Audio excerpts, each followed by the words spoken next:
Well, good morning. How are we? You know, I walk in here it was probably 15 minutes prior to the service, and I looked around and there was nobody here. And I thought, this is the week. This is the week that nobody comes back. So thank you for showing back up. I'm thrilled to see all of you. It's great to see your smiling faces. For those of you worshiping online, thank you so much for tuning in. We miss you. We can't wait for you to get to worship with us again soon. So I think there's a handful of things that we all have in common. One of which those things that we all share in common this morning is that I think we all want to be successful in life. Would you agree? Yes? Right? I don't know very many people who would say, no, Logan, I'm not interested in being successful in life. I just don't know. I haven't met that person yet. So I don't know that they exist. We all want to be successful. We all want to win at life. And so whether that's, through work, school, home life in general, we all want to win. But I want to share a secret with you this morning on that. Success is tough. Like managing success is incredibly difficult. It's difficult today, and it was tough for the Jews living in Jerusalem several hundred years ago. But what we're going to see today is that God's people have finished the wall. It's pretty cool. So we're really turning the corner this morning as we actually get to see them finish the wall. The physical structure is going to go up. They are done. And that's a huge milestone in the life of the people of God living in Jerusalem. And so what we're going to look at this morning is, how do we manage our success in life? So whether it's work or home or school, church life, how do you and I manage the success that we get to experience on this earth? With that being said, I want you to turn to Nehemiah chapter 6.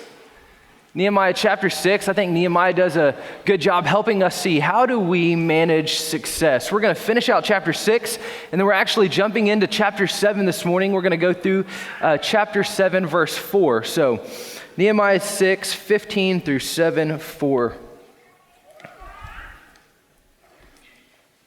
If you begin reading with me in verse 15, the text says, So the wall was finished on the 25th day of the month of Elul in 52 days. Notice that, 52 days.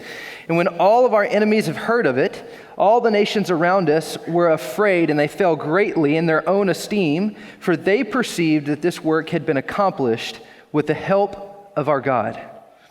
Moreover, in those days, the nobles of Judah sent many letters to Tobiah, and Tobiah's letters came to them. For many in Judah were bound by oath to him, because he was the son-in-law of Shechaniah, the son of Arah, and his son Johanan had taken the daughter of Meshullam, the son of Berechiah, as his wife. Also, they spoke of his good deeds in my presence, and reported my words to him, and Tobiah sent letters to make me afraid. Chapter 7, verse 1.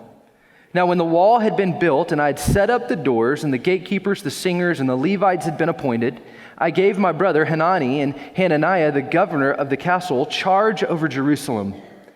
For he was a more faithful and God-fearing man than many. And I said to them, Let not the gates of Jerusalem be opened until the sun is hot. And while they are standing guard, let them shut the bar and the doors. Appoint guards from among the inhabitants of Jerusalem, some at their guard posts and some in the front of their own homes. For the city was wide and large, but the people within it were few. And notice this, no houses had been rebuilt. May God add his blessing to the reading of his word.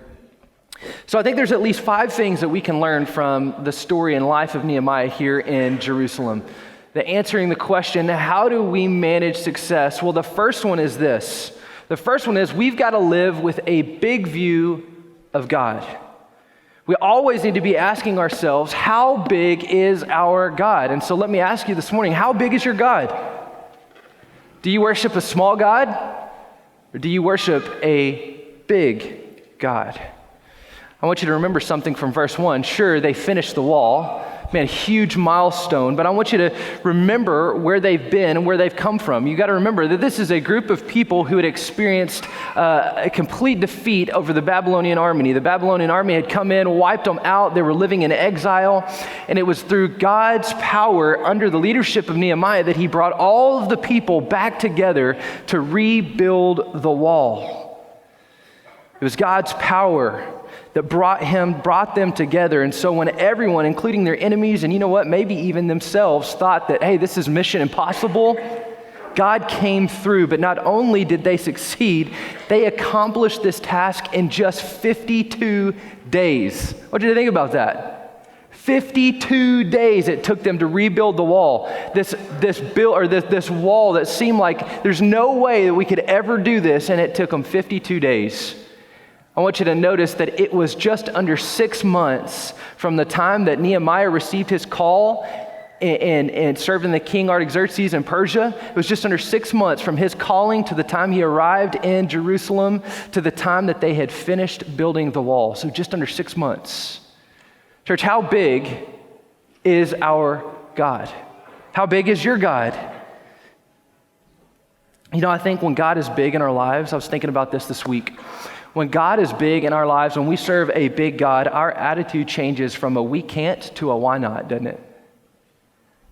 When God is big in our lives, our attitude changes from a we can't to a he can kind of attitude. And I think there's a reason why. You see it in Isaiah 14, chapter 20, or verses 24 through 27. I want you to listen to this text. It should be on the screen.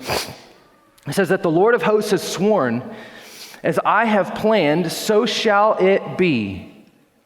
And as I have purposed, so shall it stand. That I will break the Assyrian in my land, and on the mountains trample him underfoot. His yoke shall depart from them, and his burden from their shoulder. For the Lord says, this is the purpose that I purposed concerning the whole earth, and this is the hand that is stretched out over all of the nations. For the Lord of hosts has purposed, and who will annul it? His hand is stretched out, and who will turn it back? Listen, church, we serve a God whose will cannot be thwarted. We serve a God who is so big that there is nothing that can come between God and his will for our good and for our joy. Psalm 138, verse 8, it's great verse. I've repeated it and preached it to myself often. And David tells us, he says, that the Lord will fulfill his purpose for me. The Lord will fulfill his purpose for you. The Lord will fulfill his purpose for our church. And there is nothing that will come between him and his will for you, for me, and for our church. We serve a big God. So if we want to manage success, we need to have a big view of God. But number two, we need to learn to walk humbly with God. You'll see that in verse 16. The text says, and when all of our enemies heard of our success, all the nations around us were afraid, and they fell greatly in their own esteem. Why is that? For they perceived that this work had been accomplished with their hard work, with their grit, with their determination, with their white-knuckled discipline. No, with the help of God. But everybody around them looked at Israel and said, hey, this was an impossible task. There's no humanly way possible that they could have accomplished this task apart from the help of Almighty God. We ought to never forget where our strength comes from. If we want to manage success, we've got to understand where true strength, true power comes from. And guys, this is probably the greatest underdog story of all time. I want you to think about it, right? But here's the other thing. Success is also where succeeding can give way to defeat. King Uzziah is a great example of that. Maybe you recall that story of King Uzziah. Y'all remember King Uzziah was 16. Think about this. He was 16 when God called him to be the king of Israel. I don't know that my parents trusted me to drive my vehicle out of the driveway when I was 16, much less lead an entire country, 16 years old. And guess what he did? He followed God's leadership and vision for the people. In return, God blessed him immensely. Until the text says in 2 Chronicles 26, verse 15, it says, his fame spread far, for he was marvelously helped. Hear this, till he was strong.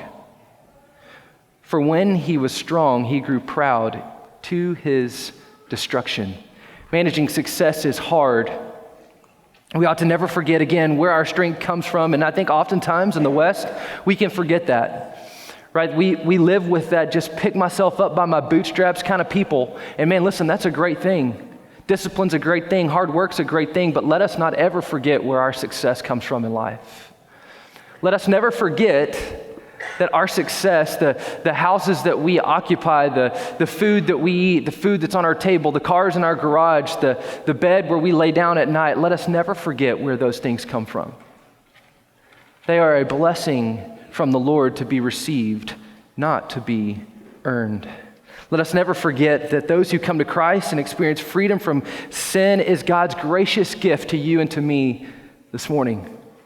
And so no matter what kind of success we have, no matter what kind of success we hope to experience in life, let us be a church like Jerusalem who understand that our success is because of the help of our God, because of his steadfast love is why you and I experience success.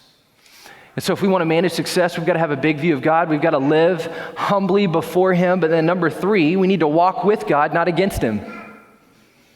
Walk with God, not against him. You know, when I was a kid, I have fond memories of summer months. I don't know if you can relate to that, but man, during the summer, school's out, and man, I just longed for those days where I could be outside, and I would be out from sun up to sundown playing hard. We'd have pickup games of football, neighborhood hide and seek, and we loved it so much so that we never even wanted to go inside just to get a drink. And so it never fails, we would go to the side of the house, turn on the spigot of the water hose, and I would wait for that cool, nasty water to come out of that hose. And the funny thing is it never seemed to work. And so I would trace it back, and I would realize that there was a kink in the hose.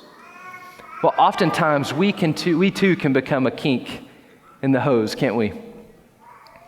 You know, let me elaborate on this. The people of Israel, they had extreme success. We've learned that they finished the wall in just under 52 days, but it didn't come without challenges. It wasn't all rainbows. In fact, verses 17 and 18, they say this: in those days, the nobles of Judah sent many letters to Tobiah, and Tobiah's letters came to them. For many in Judah were bound by oath to him. Why is that?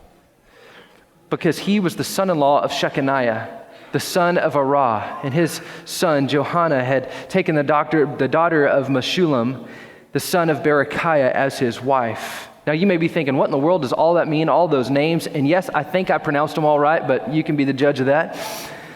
But what does all this mean? Well, you have to remember, right before Nehemiah shows up in Jerusalem to rebuild the wall, Ezra, the priest, had actually gathered up the remnant of people there in Jerusalem, and they rebuilt the temple. So the temple was rebuilt before Nehemiah ever showed back up to Jerusalem. And when they were consecrating the temple over to the Lord, Ezra preached a series of sermons, and one of those sermons was over Deuteronomy chapter 7, verse 3. Anybody have that memorized? That was funny. You can laugh. That was funny. Yeah, Deuteronomy chapter 7, verse 3, and that was God commanding his people to not intermarry. Said, hey, don't marry with the surrounding nations, with our enemies. Why is that? Right, to keep them holy, to keep them set apart. But what did the people do? They intermarried. Right, what do? God says this, what do? We do the complete opposite thing. What'd you do when you were a kid? Dad says this, what do? I'm gonna do the complete opposite thing. Well, the people of Israel found themselves in a very similar place. They married outside of Israel, but here's the point. The people in Judah became a kink in the work of God because they failed to respect God's word and his authority over their lives. And so instead of living apart from the surrounding culture, hear this, they married it. They married the culture. So point in case, we become a kink in the work of God when we do at least these 3 things. You ready? 3 things. Number 1, we become a kink in the work of God when we marry the culture. See, God's calling on our lives is that we would look drastically different than the culture, right? That we would have something to offer the culture, that they would see our love, joy, peace, patience, kindness, goodness, faithfulness, gentleness, and self-control, and they would say, man, I want to be a part of that community. I want what they have. But instead, we oftentimes marry the culture, we look just like it, and we have nothing to offer an unbelieving people. Number 2, we become a kink in the work of God when we love lesser things than Christ himself. I want you to hear that. We become a kink in the work of God when we love lesser things than Christ himself. So when we love our homes, when we love our cars, our money in the bank, our comfort, our approval, our power, our authority, you name it, when we love these lesser things more than Christ himself, we become a kink in the work of God.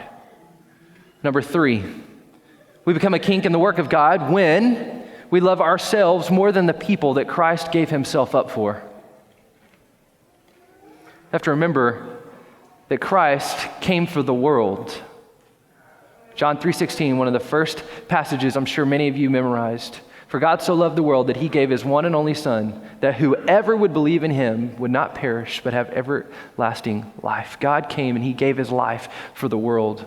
So when we fail to love them the way that he has called us and the way that he loves them, we become a kink in the work of God.